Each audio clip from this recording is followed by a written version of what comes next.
میں آج جس موضوع پر کچھ عرض کرنے کی سعادت پا رہا ہوں وہ ہے خلافت احمدیہ کے زیر سایہ عالمگیر وحدت۔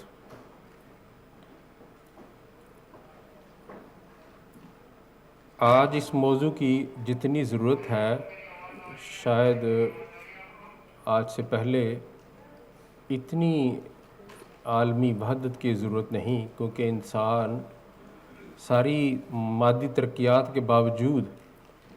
بظاہر گلوبل ولیج ہونے کے باوجود انتہائی انتشار کا شکار ہے، اور قومیں اور قبیلے ایک دوسرے کے خلاف نبرد آزما ہیں۔ ہر کوئی پیسے کے لیے، طاقت کے لیے اور اپنی بڑائی کے لیے کوشاں ہے، اور دوسروں کو نیچا دکھا کر اور کمزور کر کے ہر قوم اور ہر قبیلہ اور ہر نسل اس کوشش میں بڑھتی جا رہی ہے کہ ہم نمایاں ہوں، چاہے دوسرے انسانوں اور قبائل اور قوموں کی زندگی دو پر لگا کر۔ اللہ تعالیٰ قرآن کریم میں بہت سی جگہوں پہ اس مضمون کو واضح فرمایا ہے کہ اللہ تعالیٰ وہ احد ہے اور توحید کو پسند کرتا ہے، اور انسانی سویلائزیشن کی ترقی میں انبیاء کا عظیم الشان کردار رہا ہے۔ اور آج جو مذہب پر اعتراض کیا جاتا ہے کہ وہ جنگ و جدال کا باعث بنا ہے، حقیقت میں تو انبیاء کے ذریعے دنیا میں امن قائم ہوا۔ حضرت ابراہیم علیہ السلام سے لے کر سارے زمانے دیکھیں اور ہمیں نظر آئے گا کہ انبیاء نے تو جنگوں کے خاتمے کیے، یا اگر جنگیں ہوئیں تو پھر اپنے دفاع کے لیے، اپنے ماننے والوں کو بچانے کے لیے وہ جنگیں ہوئیں، اور یہ کام انبیاء کے نائبین نے بھی جاری رہا، جس طرح بھی بنی اسرائیل کا سلسلہ ہے، اور رسول اللہ صلی اللہ علیہ وسلم کے صحابہ کا بھی ذکر بڑی دیر سے حضرت خلیفۃ المسیح الخامس اید اللہ تعالیٰ بن نصر العزیز بڑی تفصیل سے بیان کر رہے ہیں، اور اس میں بھی ظاہر ہوتا ہے کہ تمام خلفاء نے اپنی ساری زندگی میں بھی امن قائم کرنے اور وحدت قائم کرنے کی کوشش کی، اور جنگیں وہیں ہوئیں جب یہی خطرہ تھا کہ ماننے والوں کو یا ختم کر دیا جائے گا یا فتنہ اور بدامنی پھیلائی جائے گی۔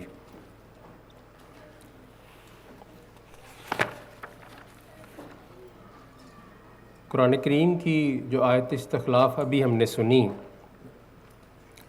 جس کا اپنے ترجمہ بھی سماعت فرمایا، اس میں اللہ تعالیٰ نے جو خلافت کا وعدہ ہے اس کے ساتھ یہ فرمایا کہ خدا تعالیٰ خلافت کے ذریعے تمہیں ضرور تمکنت عطا کرے گا، اور یہ وعدہ صرف مسلمانوں کے لیے نہیں، تمام قومیں جو بھی وقت کا خلیفہ ہوگا اس کو اگر اپنا یہ معاملات سونپیں گے تو ان کو انصاف ملے گا، اور قوموں کو تمکنت اور امن مہیا ہوگا۔ اور اللہ تعالیٰ نے شرط یہ لگائی کہ وہ پھر صرف خدا کی عبادت کریں گے اور اس کے ساتھ کسی کو شریک نہیں ٹھہرائیں گے، اور جو ناشکری کرے تو وہی لوگ نافرمان ہیں۔ کہ اللہ تعالیٰ عظیم الشان نظام بھیجے گا دنیا میں امن قائم کرنے کے لیے، جو آج ہمیں نظر آ رہا ہے کہ یونائٹڈ نیشنز ہیں اور یہ ادارے ہیں، یہ کسی بھی طرح امن قائم کرنے میں مددگار ہونے کی تو دور کی بات ہے، وہ تو طاقتور کی بات کرتے ہیں، اور کمزوروں کے متعلق ان کو عموماً ہمت نہیں ہوتی بات کرنے کی۔ تو اللہ تعالیٰ نے یہ خلافت سے وابستہ کر دیا کہ جو عالمی امن بھی ہے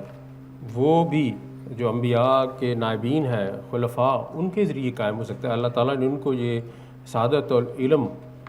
اور وہ ذرائع اور بصیرت عطا کی ہے جس کے ذریعے تمام انسانوں کو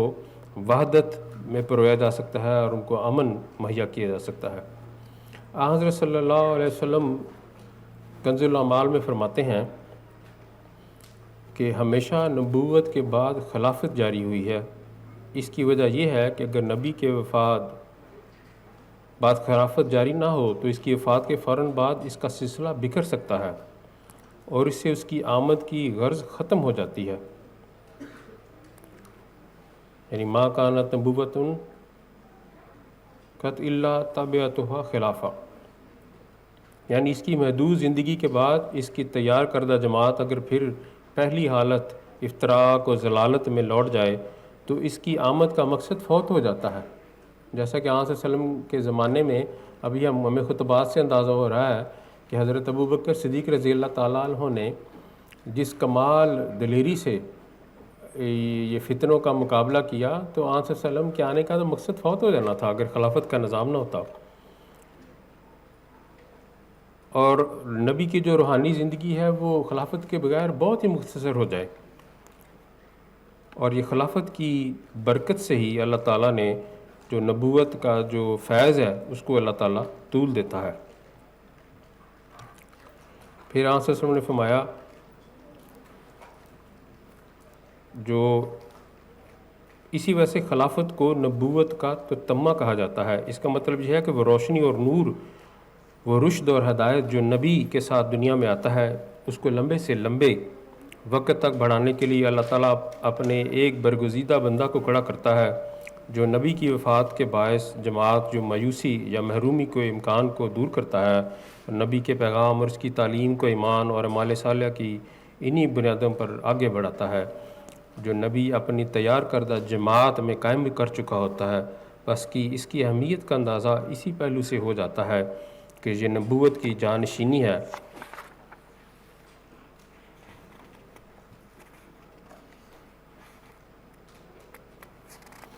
آن صلی اللہ علیہ وسلم کی آمد کے وقت بھی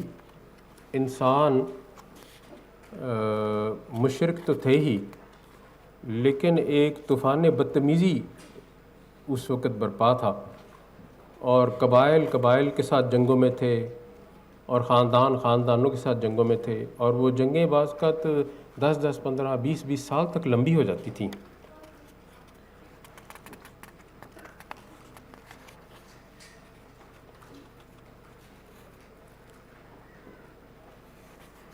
آن صلی اللہ علیہ وسلم نے فرمایا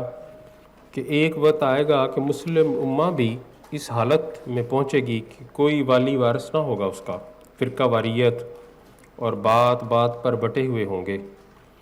ان حالات میں بھی آن صلی اللہ علیہ وسلم نے یہ نویس سنائی کہ اس امت کو اور اس کی اصلاح کے لیے اللہ تعالیٰ امام مہدی و مسیح موعود کا ظہور کرائے گا، اور مزید پیشگوئی فرمائی کہ امام مہدی کے بعد خلافت علی منہاج نبوہ جاری ہوگی اور ملت کی اصلاح اور وحدت کے لیے وہ ضامن ہوگی۔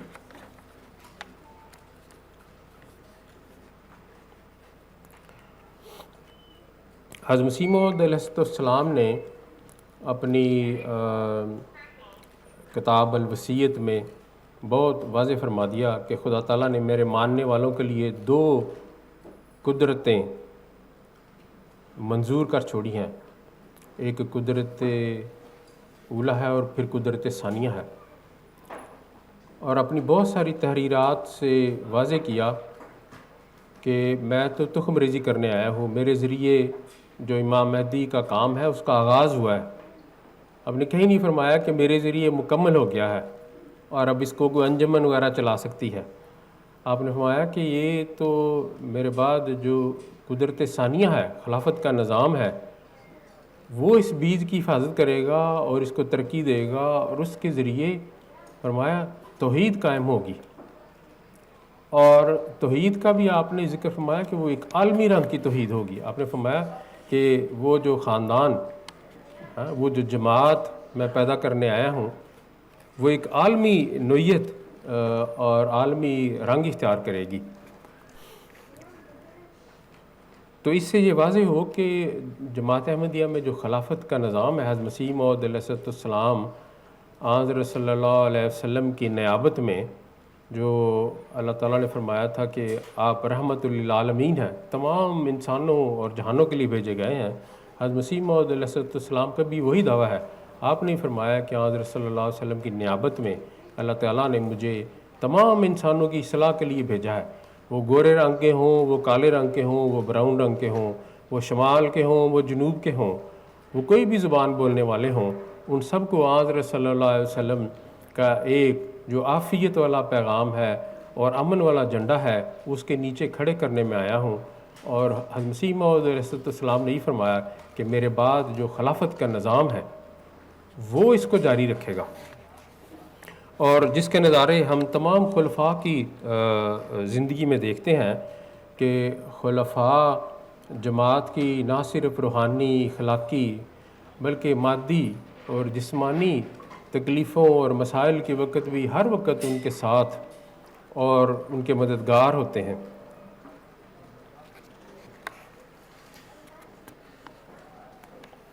حضرت خلیفۃ المسیح الاول رضی اللہ تعالیٰ عنہ کے زمانے میں جب آپ کو اندازہ ہو گیا کہ جو خدائی منشا ہے کہ خلافت کے ذریعے وحدت کو زمین پر دوبارہ قائم کیا جائے،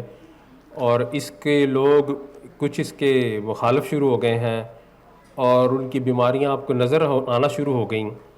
تو آپ نے احمدیت کی تاریخ گواہ ہے کہ حضرت خلیفۃ المسیح اول نے اپنے اکیلے بڑی بہادری اور جرت کے ساتھ اس کا مقابلہ کیا اور جماعت کی اکائی کو برقرار رکھا۔ نہ صرف جو منافقین ہیں اور علیحدگی پسند ہیں ان کا ڈٹ کر مقابلہ کیا، بلکہ جماعت کی بڑی محبت اور بڑی جانفشانی سے تربیت فرمائی ہے جس کی مثال نہیں ملتی۔ اس کی ایک مثال سے واضح ہوتا ہے کہ آپ جماعت کے لیے کس قدر درد رکھتے تھے کہ حضرت مسیح موعود کے ایک صحابی چودھری حاکم الدین صاحب مرحوم رضی اللہ تعالیٰ عنہ کی بیوی کو پہلے بچے کی پیدائش میں سخت تکلیف ہوئی، اور بڑا مشہور واقعہ ہے، ہم اکثر سنتے رہتے ہیں، بہت سے نوجوانوں کے لیے یہ یاد دہانی بھی ہے کہ وہ رات 11 بجے حضرت خلیفۃ المسیح الاول کے گھر گئے اور چوکیدار نے اندر جانے سے منع کیا۔ حضور آواز سن کر باہر آئے، پوچھا کیا بات ہے، تو انہوں نے بتایا کہ میری بیوی اس حالت میں ہے اور دعا کی درخواست ہے۔ وہ چلے گئے اور حضور دعا میں لگ گئے، تو تھوڑی دیر بعد اللہ تعالیٰ نے فضل فرمایا کہ بچی کی پیدائش ہو گئی۔ تو چودھری حاکم الدین صاحب بھی تھکے ہوئے تھے، وہ بھی سو گئے، اور صبح فجر کی نماز پر جب حضرت خلیفۃ المسیح اول کو ملے تو فرمایا کہ کیا؟ انہوں نے بتایا کہ بچی کی پیدائش ہوئی ہے۔ آپ نے فرمایا کہ تم میاں بیوی تو آرام سے سو گئے، اور اگر مجھے بھی اطلاع دیتے تو میں بھی آرام سے سو رہتا، میں تو تمام رات تمہاری بیوی کے لیے دعا کرتا رہا۔ اسی طرح خلافت ثانیہ کے دور میں جماعت کے سامنے بڑے بڑے ابتلاء اور زلازل آئے، مگر خدا نے اپنے کامل علم سے اپنے جلال کے ظہور کے لیے اپنے مسیح کو ویسا ہی فرزند عطا کیا تھا۔ جیسے جیسے خدا تعالیٰ کے علم کے مطابق جماعت کو فتنے اور ابتلاء آنے تھے کہ وہ عام انسان ان کے سامنے پگھل جائے اور ریزہ ریزہ ہو جائے، اللہ تعالیٰ نے ویسا ہی طاقتور انسان حضرت مسیح موعود علیہ السلام کو ایز اے فرزند ادا کیا کہ وہ ساری خوبیوں کا مالک تھا جو ان زلازل اور فتنے اور مصیبتوں کا مقابلہ کر سکتا تھا۔ وہ کیا مقام ہے کہ 25 سال کی عمر میں خلافت کی مسند پر وہ فائز ہوتا ہے، اور جس دن اپنے خالق حقیقی سے جا ملتے ہیں وہ تمام زندگی جماعت کی وحدت قائم کرنے کے لیے آپ نے ایک عظیم الشان جہاد کیا اور اپنے وجود کے ذرہ ذرہ کو اس راہ پر قربان کر دیا۔ اس بات کی ساری جماعت گواہ ہے۔ حضرت خلیفۃ المسیح ثانی رضی اللہ تعالیٰ عنہ سے پیار محبت کا ذکر کرتے ہوئے فرماتے ہیں، میں دیانت داری سے کہہ سکتا ہوں کہ لوگوں کے لیے جو اخلاص اور محبت میرے دل میں میرے اس مقام پر ہونے کی وجہ سے جس پر خدا نے مجھے کھڑا کیا ہے، اور جو ہمدردی اور رحم میں اپنے دل میں پاتا ہوں، وہ نہ باپ کو بیٹے سے ہے اور نہ بیٹے کو باپ سے ہو سکتا ہے۔ پھر میں اپنے دل کی محبت پر انبیاء کی محبت کو قیاس کرتا ہوں، جیسے ہم جگنو کی چمک پر سورج کو قیاس کرتے ہیں، تو میں ان کی محبت اور اخلاص کو حد سے بڑا ہوا پاتا ہوں۔ پھر آپ فرماتے ہیں اللہ تعالیٰ کا فضل ہے کہ اس نے مجھے ایک ایسی جماعت کا انتظام سپرد کیا ہے جس کی نسبت اگر میں یہ کہوں کہ وہ میری آواز پر کان نہیں رکھتی تو یہ ایک سخت ناشکری ہوگی۔ میری بات کی طرف توجہ کرنا تو ایک چھوٹی سی بات ہے، میں دیکھتا ہوں کہ بہت ہیں جو میرے اشارے پر اپنی جان اور اپنا مال اور اپنی ہر ایک چیز قربان کرنے کے لیے تیار ہیں، والحمدللہ علی ذالک۔ اور اس اخلاص بری جماعت کو مخاطب کرتے وقت میرا دل اس یقین سے پر ہے کہ وہ فوراً اس نقص کو رفع کرنے کے لیے کوشش کرے گی جس کی طرف میں ان کو متوجہ کرتا ہوں۔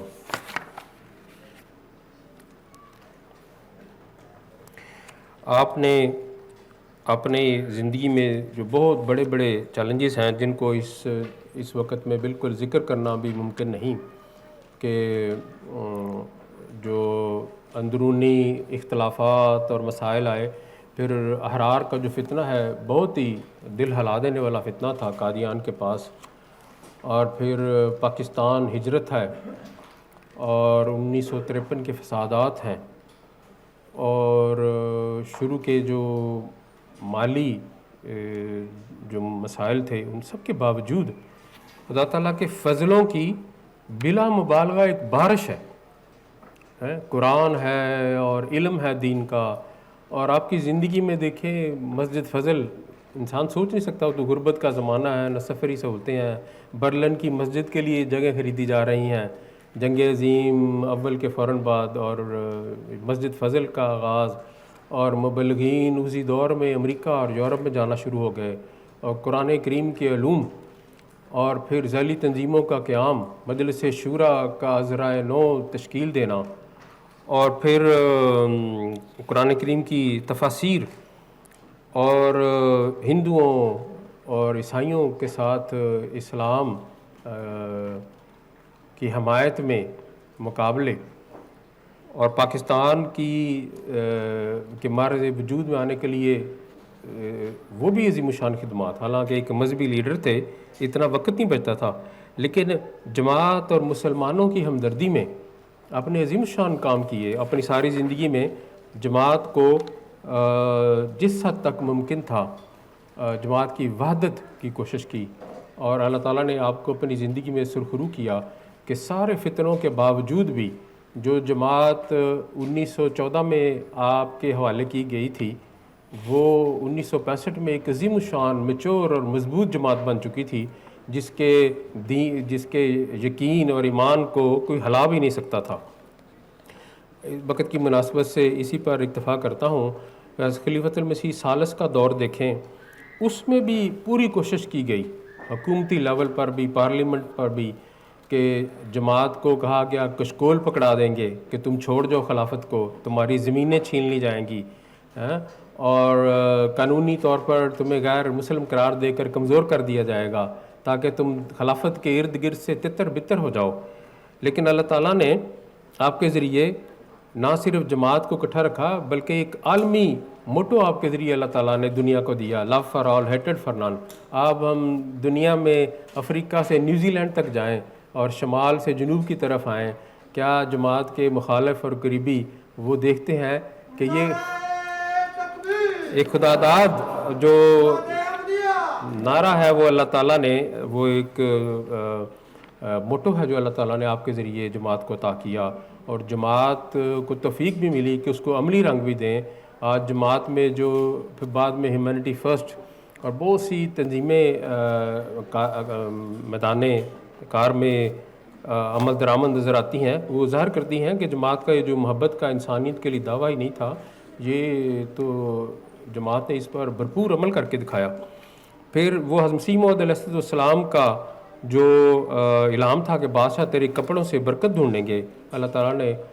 خلافت ثالثہ کے دور میں جو گیمبیا کے گورنر جنرل ہیں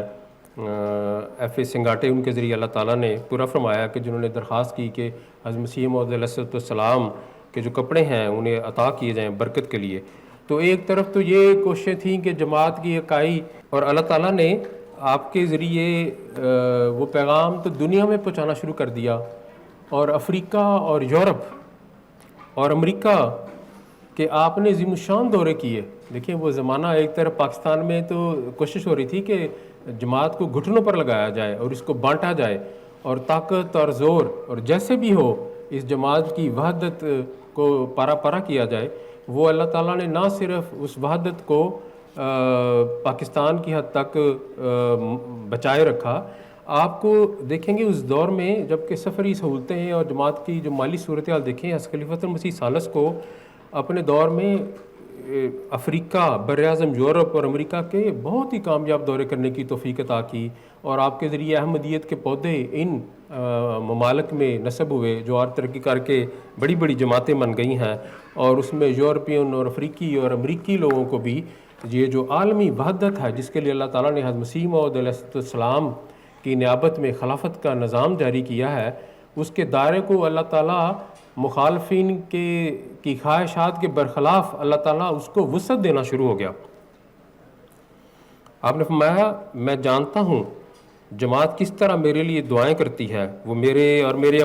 اپنے مقاصد کی کامیابی کے لیے دعائیں کرتی ہے. وہ جماعت کی پریشانیوں میں جب خلیفہ وقت کا پریشان ہونا پڑتا ہے تو پھر جماعت ایک اور لحاظ سے پریشان ہو جاتی ہے کہ ان حالات میں امام وقت کو پریشانی کا منہ دیکھنا پڑ رہا ہے. اللہ تعالیٰ حالات بدلے اور پریشانی دور ہو. جس طرح انگلی کو تکلیف پہنچے تو انسان کی روح تڑپ اٹھتی ہے، اگر کسی کو ذہنی کوفت ہو تو سارا جسم کوفت محسوس کر رہا ہوتا ہے. یہی حال خلیفہ وقت اور جماعت احمدیہ کا ہے. بس یہ سمجھنا غلط ہے خلیفہ وقت کوئی اور چیز ہے اور جماعت کوئی اور چیز. اللہ تعالیٰ نے جماعت احمدیہ پر بڑا فضل کیا ہے. جماعت احمدیہ اور امام جماعت ایک ہی چیز کے دو نام ہیں، دونوں کے مجموعہ سے ایک چیز بنتی ہے جو اپنے اندر یکجہتی کی علامت ہے. خلافت رابعہ کا دور اگر اسی حوالے سے میں ذکر کروں تو ماشاءاللہ آپ بہت بڑی تعداد یہاں موجود ہے کہ جن کو شاید مجھے بتانے کی ضرورت نہیں کہ یہ جو مخالفین کی سازشیں ہیں جماعت کو کمزور کرنے کی اور اس کی وحدت کو نقصان پہنچانے کی، وہ بہت ہی طاقت پکڑ گئیں، اور اس نہج پر مخالفت ہوئی جماعت کی، اور اس طرح احمدیوں کو رگڑنے اور پیسنے کی کوشش کی گئی کہ وہ خلافت کے ارد گرد سے پارا پارا ہو کر دور ہو جائیں. ایسی آگ میں احمدیوں کو جھونکا گیا، مخالفت کی آگ میں ان کو بڑی تعداد میں مقدمات میں گھسیٹا گیا.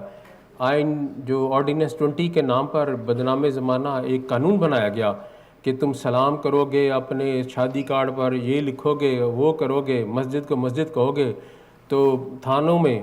جیلوں میں گھسیٹے جاؤ گے، تم پر مقدمات کیے جائیں گے، تم پر توہین رسالت لگائی جائے گی، تمہیں عمر قید سزا دی جائے گی، تمہیں موت کے گھاٹ اتارا جائے گا. تو یہ ایسے بھیانک پروگرام بنائے گئے، اور یہی تھا کہ جماعت کی وحدت کو نقصان پہنچایا جائے تاکہ کمزور احمدی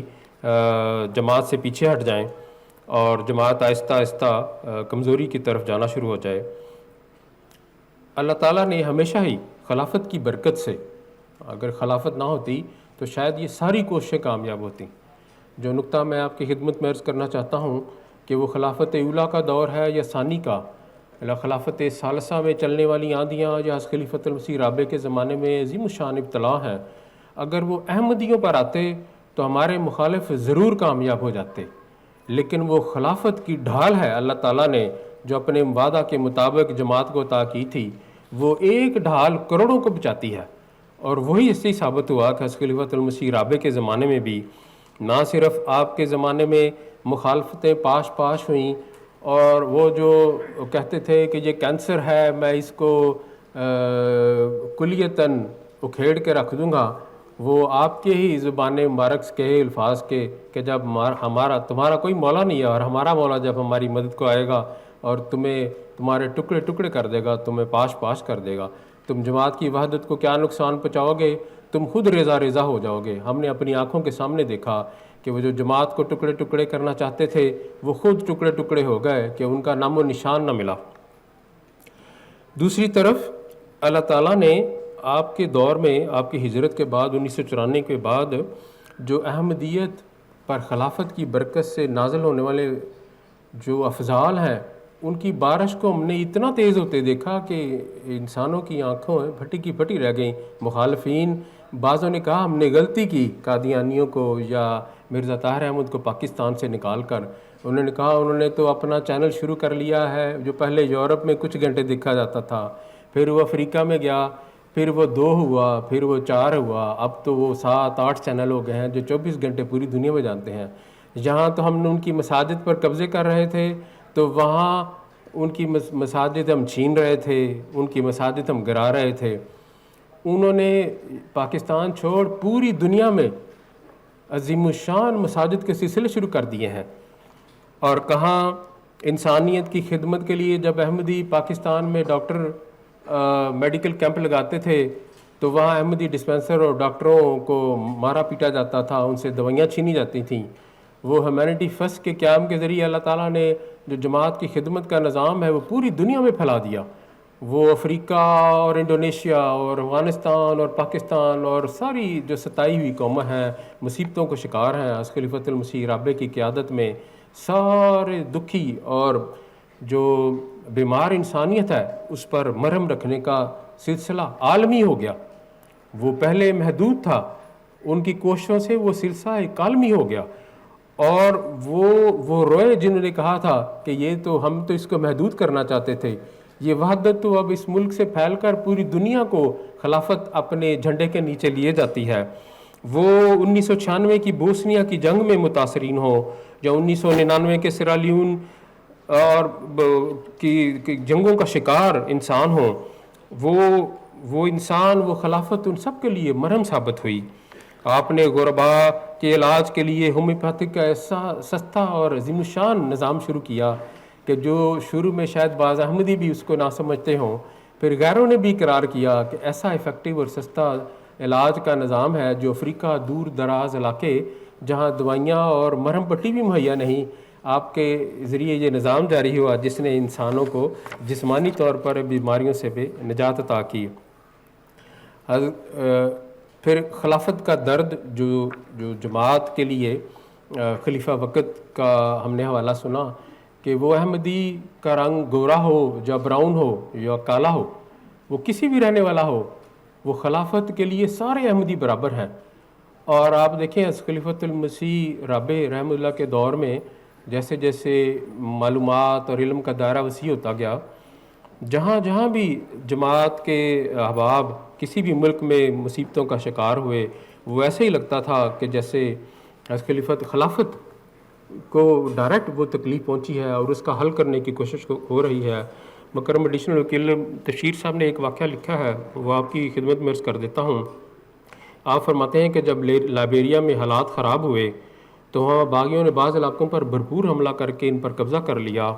تو اس وقت ہمارے ایک مشنر بھی اس علاقے میں تھے، باغیوں کے قبضے میں آ گئے اور وہاں بہت قتل و غارت ہوئی، رابطے کٹ گئے، انتہائی پریشان کن صورتحال تھی۔ حضور رحمہ اللہ تعالیٰ بہت فکر مند تھے اور بار بار دریافت فرماتے کہ کوئی اطلاع ہے؟ خاکسار عرض کرتا کہ حضور کسی قسم کا کوئی رابطہ نہیں ہو رہا اور کچھ پتہ نہیں چل رہا۔ حضور اس وقت صدقہ کے لیے رقم نکال کر دی اور فرمایا کہ وہاں ایک افریقن مبلغ تھے ہارون جالو صاحب، خاکسار کو ان کو ملنے کی بھی توفیق ملی ہے اور ان کے ساتھ کام کرنے کی بھی توفیق ملی ہے۔ فرمایا اس کے لیے صدقہ نکالو، نکالا تھا، وہ مل گئے تھے۔ دیکھیں ایک افریقی مبلغ ہیں، وہ بھی گم ہو گئے تھے اس جنگ میں، تو حضرت خلیفۃ المسیح رابع فرماتے ہیں کہ میں نے ان کے لیے صدقہ نکالا تھا تو وہ مل گئے تھے۔ کیسی محبت ہے! ایک افریقہ کے دور ملک میں رہنے والا ایک مبلغ ہے اور وقت کا امام جیسے اپنے بیٹوں کے لیے صدقہ نکالتے ہیں، اپنی جیب سے صدقہ نکالا، فرمایا وہ مل گئے تھے، اب اللہ کے فضل سے یہ بھی انشاءاللہ مل جائیں گے۔ چنانچہ قریباً 2 ہفتے بعد اس سیرالیون سے اطلاع آئی کہ وہ مبلغ قسم پرسی کی حالت میں بھی تھے، لائبیریا میں بارڈر پار کر کے سیرالیون پہنچ گئے ہیں اور خیریت سے ہیں۔ کہتے ہیں جب یہ خبر حضور کو پہنچائی گئی، آپ کا چہرہ مبارک خوشی سے تمتما اٹھا اور فرمایا الحمدللہ ماشاء اللہ مبارک۔ تو یہ ہے وہ خلافت کا سایہ، وہ جو زمین کے ہر کنارے تک پہنچتا ہے، اور وہ کمزور ہوں یا اعلیٰ ہوں، بہت دینی ہوں کم دینی ہوں، وہ سب انسانوں کو اس وحدت کے جوش کی وجہ سے ان کو وہی رحمت اور تمکنت پہنچاتا ہے۔ اب حضرت خلیفۃ المسیح الخامس عید اللہ تعالیٰ بن نصر العزیز کا جو زمانہ ہے، یہ جو 2003 سے شروع ہوا ہے، اس میں یہ جو جماعت کی وحدت کو قائم کرنے کا جو سلسلہ ہے اس نے اور ہی ڈائمینشنز اختیار کر لی ہیں، اور اس میں ہم سارے گواہ ہیں کہ وہ بھی ایک خوف کا امن آیا. جو لوگ لنڈن میں گئے حضرت خلیفۃ المسیح رابع کی وفات کے بعد، تو 2-3 دن بہت سے لوگوں نے دکھ اور غم میں گزارے، اور جو ہم نے ایم ٹی پر نظارہ دیکھا کہ جیسے کسی کا کوئی بچھڑا ہوا لمبے عرصے بعد مل جائے تو جیسے وہ روتا ہے، ایسے ہی احمدی جب خلافت کا اعلان ہوا تو سڑکوں پر روتے تھے. تو وہ اسی لیے تھا کہ ان کو پتہ تھا کہ ہمیں اب وہ امن کا سایہ مہیا ہو گیا ہے، اور جماعت کی جو عالمگیر ایک خاندان بن گیا ہوا ہے اس کی حفاظت کا انتظام ہو رہا ہے. ورنہ یہ کیا سعودی عرب کا پیسہ ہو، کویت کا پیسہ ہو اور عرب ملک کا پیسہ ہو، بدنصیبی سے رسول اللہ صلی اللہ علیہ وسلم کی امت کہلانے کے باوجود امت کو اکٹھا کرنے کی بجائے امت کا شرازہ پار کرنے کے لیے استعمال ہو رہا ہے. اور جماعت کے خلاف کوئی ملک نہیں جہاں یہ پیسہ اور یہ لوگ نہیں جاتے کہ جماعت کو روکا جائے، جماعت کی وحدت کو توڑا جائے، احمدی ہونے والے لوگوں کو ارتداد کی طرف لے جایا جائے اور جماعت کو نقصان پہنچایا جائے. اللہ تعالیٰ نے خلافت خامسہ کے دور میں بھی داخل ہونے کے ساتھ ساتھ بے شک یہ مخالفت کا سلسلہ پاکستان سے بڑھتا ہوا یہ الجیریا میں بڑی شدت اختیار کر گیا، اور بڑی تعداد میں بہت سارے احمدی ڈاکٹرز، انجینئر، پڑھے ہوئے لوگوں کو بنگلہ دیش سے لے کر انڈونیشیا تک جیلوں میں ڈالا گیا. ان کو کہا گیا تم جو مانگو گے تمہیں ملے گا، اس خلافت کا انکار کرو اور اس کے جو تم دائرے کے اندر ہے اس سے نکلو، تمہیں سب جنتیں ملیں گی. وہ دیکھیں، وہ افریقہ کے احمدی ہوں، وہ پاکستان کے، بنگلہ دیش، انڈونیشیا اور الجزائر کے عظیم الشان اور احمدیت کے فرزند ہیں جنہوں نے جیلوں میں رہنا پسند کیا ورنہ اور خلافت کے اس امن کی چھتری سے نکلنے سے انکار کیا.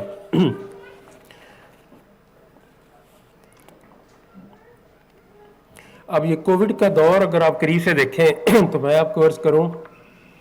کہ از خلیفۃ المسیح خامہ سید طلاب نصر العزیز کو جو دنیاوی جو روٹین کی مصروفیات ہیں اس کے علاوہ اتنی ڈاک آتی ہے کہ وہ ناقابل بیان ہے. تو جب کووڈ شروع ہوا تو آپ کو پتہ ہے یورپ میں اٹلی کے بعد سب سے زیادہ ہارڈ ہٹ بیلجیم تھا. تو ہم نے جو بھی احتیاطی تدابیر اختیار کی، آپ سب کو پتہ ہے، جماعت اپنے طور پر ایکٹیو ہوئی، موومنٹ سارے احمدی جو بیمار ہیں ان کو معلومات پہنچائی جائیں، ان کو دوائیاں پہنچائی جائیں، اور حضور کے دعا کے لیے لکھا. لیکن آپ حیران ہوں گے کہ اگلے دن ہی وکیل تبشیر صاحب کا ہمیں فون آیا کہ حضور نے فرمایا کہ بیلجیم سے مجھے ڈیلی رپورٹ چاہیے. تو ہمیں حیران ہوئی کہ پوری دنیا میں بھی کرونا پھیل رہا ہے، تو ایک سچے حقیقی شفیق باپ کی طرح جب آپ نے دیکھا کہ بیلجیم میں موت کا اور ڈیتھ ریٹ بہت ہائی ہے تو فرمایا کہ آپ لوگ کچھ دنوں بعد رپورٹس بھیجتے ہیں، ہمیں ڈیلی رپورٹ چاہیے کہ کتنے احمدی اباب کو ہوا ہے، کیا صورتحال ہے، اور کوئی اسپتال میں ہے تو کیا صورتحال ہے، جو بیمار ہیں گھروں میں ان کا خیال رکھا جا رہا ہے. اور یہ پھر آہستہ آہستہ دائرہ بڑھتا گیا جیسے جیسے یہ کووڈ کی سچویشن پھیلتی گئی. تو ہم دیکھتے ہیں کہ خلافت کی شفقت اور رحمت ایک تو عالمی طور پر بھی حضور رہنمائی فرما رہے تھے، لیکن وہ ملک ان کے حالات کے مطابق بھی رہنمائی جا رہی تھی کہ کس طرح جماعت کی حفاظت کرنی ہے. تو یہ ایک ایسا نظام ہے جو خدا تعالیٰ کی تائید کے بغیر قائم رہ نہیں سکتا، اور وہ جب تائید ہو تو احمدیوں کی ہر جگہ پہ حفاظت فرماتا ہے. اب آپ دیکھیں کہ بیلجیم میں چھوٹے سے ملک میں اس زمانے میں اتنی ڈیتھ ہوئی، ہمارے احمدیوں کو بھی بڑی تعداد میں کووڈ ہوا، لیکن اللہ تعالیٰ نے جو پہلا 1 سال تھا خلافت کی خاص دعاؤں سے، رہنمائی سے اللہ تعالیٰ نے احمدیوں کو محفوظ رکھا. آخر میں آ کے ہمارے 2 احباب اللہ تعالیٰ کو پیارے ہوئے، ورنہ اگر آپ ٹوٹل تعداد دیکھیں تو ہماری جماعت کے حساب سے بہت بڑی تعداد میں لوگ کووڈ سے متاثر ہوئے تھے پہلے 2 سالوں میں. تو اللہ تعالیٰ نے یہ وہ مثال ہے کہ حضور کی دعاؤں سے مجھے یہاں پتہ ہے کہ کئی لوگ انٹینسیو کیئر میں گئے، اور اس زمانے میں انٹینسیو کیئر جانے والے کو ڈاکٹر یہ کہتے تھے کہ جو 2-3 ہفتے بھول جائیں آپ لوگ، اور اگر 2-3 ہفتے گزر جاتے تھے تو اب کہتے تھے کہ 90% ڈیتھ ہے، اور بہت سے لوگ پھر وینٹیلیٹر سے اٹھا لیتے تھے. تو یہاں اللہ تعالیٰ کے فضل سے یہاں کئی ہمارے احمدی وینٹیلیٹرز پر گئے، تو ہم حضور کو لکھتے تھے تو کوئی 3 دن بعد اٹھ جاتا تھا، کوئی 4 دن بعد. تو مجھے کئی لوگوں نے حیرانگی سے کہا کہ ڈاکٹر بھی حیران ہے کہ اس عمر کا بندہ ہے، وینٹیلیٹر پہ گیا ہے. تو ہم کہہ رہے تھے کہ جی 2-3 ہفتے انتظار کرو، وہ تیسرے دن بندہ اٹھنا شروع ہو گیا. تو یہ ایسی رحمت ہے اور ایسا سایہ ہے، ہم اس کے لیے اللہ تعالیٰ کا شکر ادا نہیں کر سکتے کہ وہ ہمیں دن ہو یا رات ہو اپنی حفاظت میں لیے ہوا ہے. اور جب کوئی مصیبت ہمیں پہنچنے لگتی ہے، وہ نہ صرف دعائیں ہمارے لیے آتی ہیں بلکہ جو بھی اسباب کی ضرورت ہوتی ہے وہ بھی ہمیں بتائے جاتے ہیں، یہ اسباب اختیار کرو. میں جو بات کر رہا تھا کہ خلافت کی برکت سے احمدیوں کی جو ایک عالمی خاندان ہے، ایک وحدت ہے، اس کی ایک مثال حضرت خلیفۃ المسیح الخامس سید اللہ تعالیٰ بن العزیز نے خود بیان فرمائی تھی، اور ہم یہ مثال بار بار پوری ہوتی دیکھتے ہیں. حضور نے فرمایا تھا کہ انگلینڈ کے ہیتھرو ایئرپورٹ کوئی امیگریشن آفیسر ہیں، انہوں نے کسی احمدی کو بتایا کہ آپ کے جب جلسے کے دن آتے ہیں تو جو بھی مہمان آتے ہیں مجھے کوئی مشکل نہیں ہوتی. انہوں نے کہا وہ کیسے؟ وہ کہتے ہیں آپ کا احمدی افریقہ سے آئے، وہ انڈونیشیا سے آئے، وہ ملائیشیا سے آئے، وہ بنگلہ دیش سے آئے یا انڈیا سے آئے، پاکستان سے، میں ان کو دیکھتے ہی پہچان لیتا ہوں کہ یہ احمدی ہیں. اور مجھے جلسے کی مجھے پتہ لگتا ہے جلسے کے لیے آئے ہیں، مجھے ان کو انٹری دیتے ہوئے مسئلہ نہیں ہوا. اس احمدی نے بڑا حیران کہ ان کو پوچھا کہ یہ کیسے آپ پہچانتے ہیں؟ وہ کہتے ہیں میں تمہیں بتا تو نہیں سکتا میں کیسے پہچانتا ہوں، ان ساروں میں ایک رنگ ہے جو میں پہچان لیتا ہوں. وہ ہمیں پتہ ہے کہ وہ خلافت کی محبت کا رنگ ہے اور خلافت کے نور کا رنگ ہے، کہ وہ احمدی وہ جزائر کے ہوں، وہ افریقہ سے ہوں، وہ یورپ سے ہوں، وہ شمال مشرق ایشیا سے ہوں، وہ گورے رنگ کے ہوں، وہ کالے رنگ کے ہوں، ان ساروں کو وہی رنگ ملتا ہے. مجھے بھی جلسہ سالانہ میں بھی ایک خادم نے یہ بات سنائی، وہ کہہ رہا میری ڈیوٹی ہے، میں کئی مہمانوں کو لینے آیا ہوں، تو میں کسی مہمان کو نہیں جانتا، نہ آپ کو جانتا ہوں، 1000 لوگ کھڑے ہوں تو میں جاتا ہوں، میں اس احمدی تک پہنچ جاتا ہوں، اور یہ میرا خدا جانتا ہے کہ وہ کیسے میری مدد کرتا ہے. یہ وہی رنگ ہے جو اللہ تعالیٰ نے خلافت کی برکت سے ہر احمدی کو عطا کیا ہے. دوسری طرف دنیا میں یہ حالات ہیں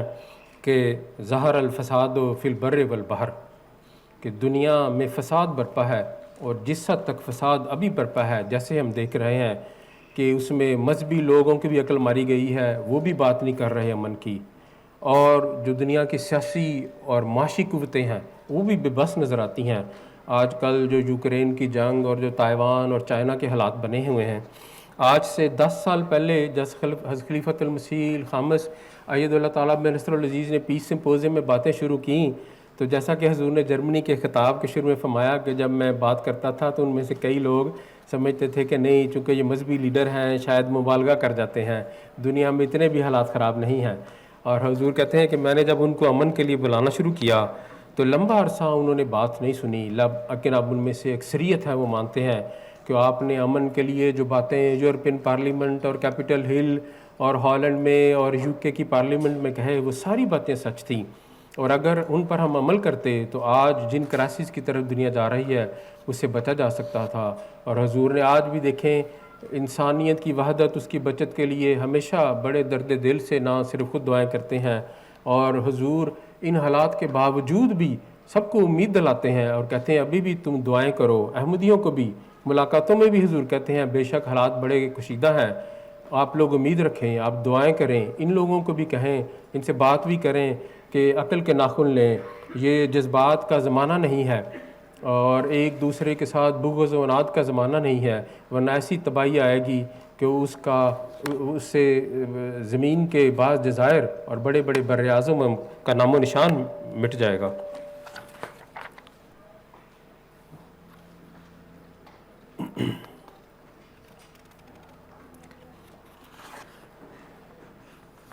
حضرت خلیفۃ المسیح الخامس اید اللہ تعالیٰ بن نصر العزیز کے دور میں اللہ تعالیٰ نے،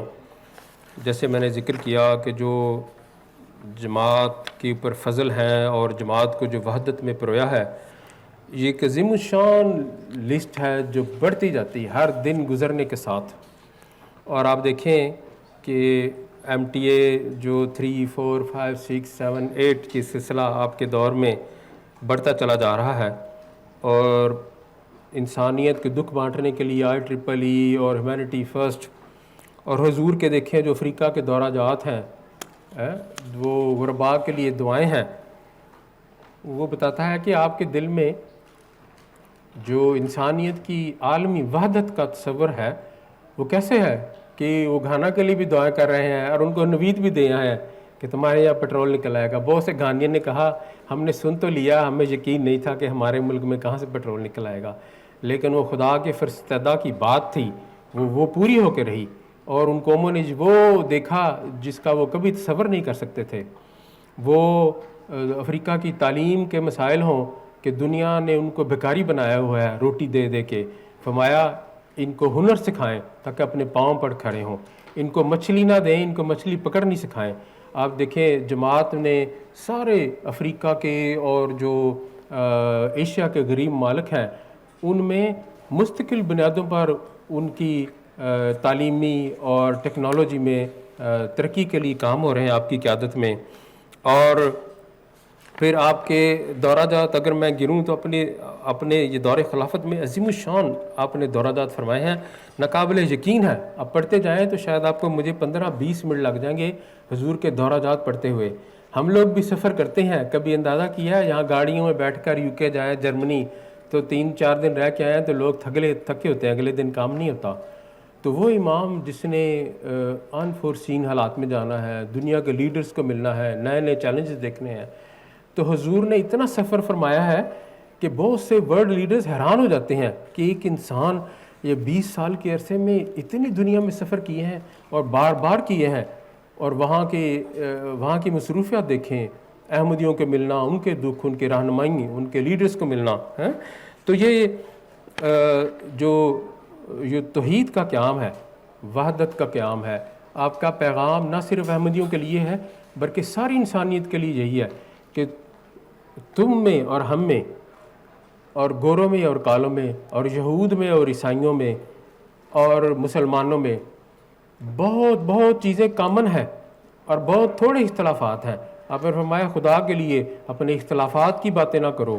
تم ورنہ انسانیت کو تباہی کی طرف لے جاؤ، تم وہ باتیں کرو جو تمہارے اور ہمارے درمیان کامن ہے تا انسان امر اور سلامتی کے ساتھ اس زمین پر رہ سکیں۔ اللہ تعالیٰ ہمیں یہ جو موضوع ہے اس کو سمجھنے اور اپنے پلے باندھنے کی توفیق بخشے